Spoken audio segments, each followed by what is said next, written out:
Today I'm here with Anita and we're going to be talking about Boeing. Hey, there's a new CEO, Kelly Ortberg, I guess that's his name, and CFO Brian West. One of the things we want to talk about is with the new CEO, Kelly Ortberg, Anita, how will the financial performance be and how will the culture and operational transformation be under the new CEO? You've asked such an important question, and thank you for that, because there are three different channels of answer to it. So there's Kelly Ortberg, the new CEO, who came in after Dave Calhoun. He came in after retirement. He came in August last year, and he came into an organization in a state of crisis. They were going through safety issues. We had the FAA with all the regulations and the slowdowns of production. And we had, of course, the safety incidents. And then, of course, he arrived in, and not because of him, the organization went into a 7-week strike. So Kelly was a very brave man, is a very brave man. He inherited an iconic organization that was broken in many ways. So that's one aspect of it. Then you have the financial performance of quarter four, which importantly, I think we need to recognize that as they report the results, they're not a surprise because the organization during quarter four was 7 weeks into a strike. Production had stopped. There was huge issues of trust with staff, with passengers, with regulators, with customers and investors. And now they're at the reporting cycle. So this is, as one could argue, the bottom of the pool. And now's the time for Boeing to put their foot down and really push now to the top of the pool. And that requires us recognizing a few things. Firstly, we don't have global connectivity without aviation, and aviation doesn't exist without Boeing. It's 4 out of 10 commercial aircraft. So we need Boeing as a global community. We need it for travel, we need it for trade, we need it for security, and we need it for space. So Boeing is a fundamental organization in our global economy and society. We can't just replace it. Secondly, when we look at Kelly Ortberg coming in as CEO, he's a very brave man because he's accepted taking forward into the future the organization, but it is not his mission alone. He's the CEO, he's not the Messiah.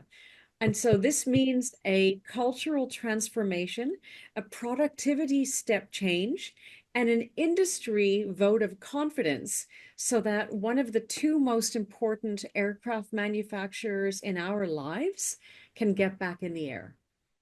At a time where the sector is trying to rebuild trust and set higher standards, how important is strong performance and cultural transformation?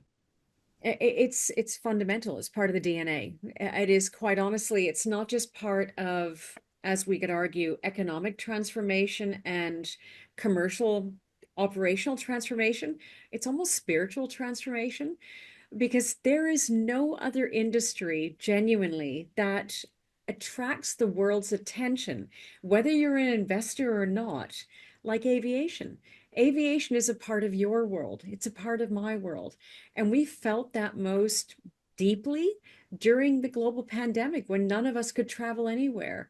And I'm sure you equally were separated from people and places that you loved, from milestones, from human connections. That happens because of aviation. So, what is happening to Boeing has the world's attention, not just because it is an incredible corporation and brand, but because aviation impacts all of our lives. And we genuinely cannot move around the world and connect without Boeing because it's 4/10 of global aviation. With metrics such as production efficiency, supply chain resilience, and delivery timeless, how important is this affecting operational stability?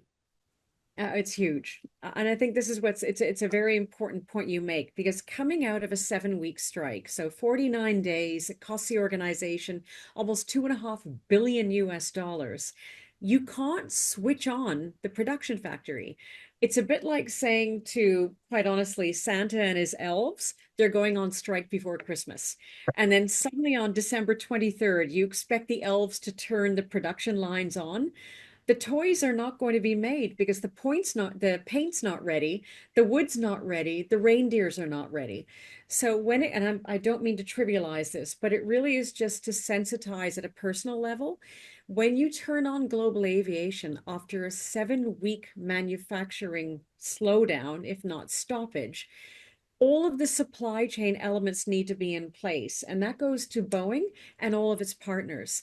So, as the CEO said, you might be able to turn the switch off rapidly, but it takes a long time to turn it on and turn it on with confidence. Because when we're talking about aviation, this is not simply about us putting on, again, new reindeer sleighs and snowshoes. We're going in the air, and aviation is one of the most technically sophisticated and sensitive industries in the world. We're speaking with Anita Menderata, if I'm saying that correct again. We've been Indeed. talking about Boeing's fourth quarter earnings and their new CEO, Kelly Ortberg. Anita, thank you again for joining us on Morning Blend. Of course, right here in St. Louis, we do have Boeing. Thank you so much. Thank you.